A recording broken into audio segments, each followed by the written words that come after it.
तो संगवारी हो मैं यहाँ पहुँच चुके हूँ गोंदैया रामपुर में। यहाँ पर थे रतनपुर में संगवारी हो। तो ये गांव में पहुँच चुके हैं चौथी बारात और यह हम उनके घर संगवारी हो। तो मैं अंदर जाऊँ और आप मतलब पूरा दिखाऊँ संगवारी हो।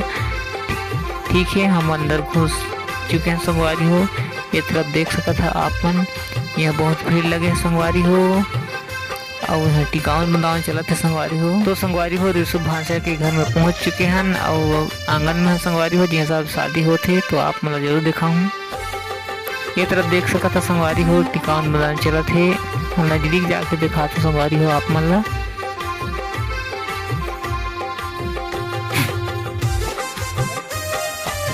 तो संगवारी हो देख सका था दूल्हा और दुल्हन ला, ये हमारे भांचा भांची है संगवारी हो और मन के शादी में पहुंचे हूँ।